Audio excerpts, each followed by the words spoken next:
today we are having a session, engineers with future engineers. Shakir T യൂണിവേഴ്സലിലെ 2012 വിദ്യാർത്ഥിയാണ്. അപ്പോൾ Universal alumnus ആണ്. IIT ഖരഗ്പൂരിൽ naval architecture and ocean engineering എന്ന് പറയുന്ന BTech കംപ്ലീറ്റ് ചെയ്ത് ഉടനെ തന്നെ പ്ലേസ്മെൻറ്റ് കിട്ടി. ശേഷം ഇപ്പോൾ presently is working in Cochin shipyard as deputy manager.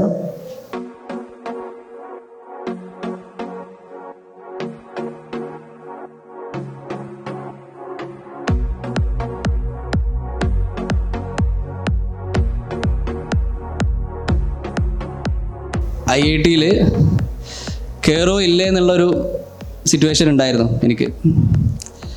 ആ സിറ്റുവേഷനിൽ നിന്ന് IIT-യിലെ ഡിപ്പാർട്ട്മെൻറ്റ് റാങ്ക് 1 ആയി അവിടുത്തെ ഇൻസ്റ്റിറ്റ്യൂട്ട് സിൽവർ മെഡൽ നേടാൻ പറ്റിയെന്ന് പറയുന്നത് എനിക്കൊരിക്കലും മനസ്സിൽ പോലും ചിന്തിക്കാൻ പറ്റാത്തൊരു കാര്യമാണ്. എൻ്റെ ഒരു ഇതെന്ന് പറഞ്ഞു കഴിഞ്ഞാൽ കൺസിസ്റ്റൻ്റ് ആയിട്ട് നമ്മൾ ട്രൈ ചെയ്തുകൊണ്ടിരിക്കുക എന്നുള്ള ഒരു കാര്യമാണ്.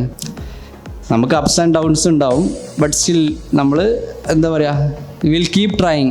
ആ ഒരു ആറ്റിറ്റ്യൂഡ് ഉണ്ടെങ്കിൽ തീർച്ചയായിട്ടും എല്ലാവർക്കും നല്ല നിലയിൽ എത്താൻ പറ്റും. നമ്മൾ കുറച്ച് ഇങ്ങനെ ഡൗൺ ആകുമ്പോഴേക്ക് വേണ്ട, ഇനി നിന്നെ കൊണ്ട് നടക്കില്ല എന്ന് വിചാരിച്ചു കഴിഞ്ഞാൽ ഒന്നും നടക്കില്ല.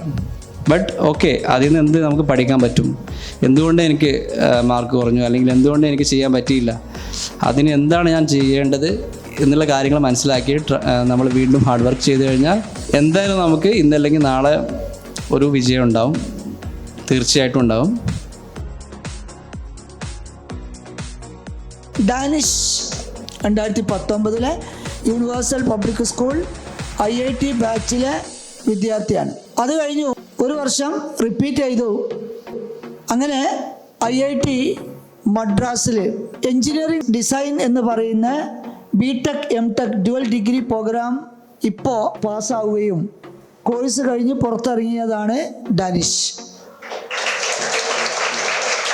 IIT-യും അതെന്താണെന്ന് അറിയാതെ വന്ന ഒരാളായിരുന്നു. അങ്ങനെ ഇപ്പോൾ IIT-യിലെത്തി. റീസെൻ്റായിട്ട് ജൂലൈയിൽ ഗ്രാജുവേറ്റ് ആയി. മോക്ക് ടെസ്റ്റുകൾ മാക്സിമം യൂസ് ചെയ്യാൻ നോക്കുക. അതായത് നമുക്ക് മോക്ക് ടെസ്റ്റുകളിലൂടെ നമുക്ക് എന്ത് ചെയ്യാം, കുറേ ഇമ്പ്രൂവ് ചെയ്യാൻ പറ്റും. ഇപ്പം എൻ്റെ ഒരു കേസിൽ അങ്ങനെയാണ് ഞാൻ ചെയ്തിരുന്നത്. അത്യാവശ്യം ഇപ്പോൾ നമ്മൾ പഠിക്കുന്നതും അല്ലെങ്കിൽ കുറേ ബുക്സിൽ പ്രോബ്ലം ചെയ്യുന്നത് കിട്ടുന്നത് മാത്രമല്ല, നമ്മൾ ടെസ്റ്റിൻ്റെ ആ ഒരു അറ്റ്മോസ്ഫിയറിൽ തന്നെ ചെയ്തു വന്നു കഴിഞ്ഞാൽ അതിൽ നിന്ന് കിട്ടുന്ന മാർക്ക് ഇപ്പോൾ നിങ്ങൾക്ക് തമ്മിൽ കമ്പയർ ചെയ്യുന്നതിനോട് കുഴപ്പമൊന്നുമില്ല. ആ ഒരു ഇതിൽ ചെയ്യുമ്പോൾ നമുക്ക് എന്താ വെച്ചാൽ കുറച്ചുകൂടി ഒരു എക്സാമിൻ്റെ എക്സ്പോഷർ കിട്ടിയിട്ട് നമ്മൾ തന്നെ ഇമ്പ്രൂവ് ആവും.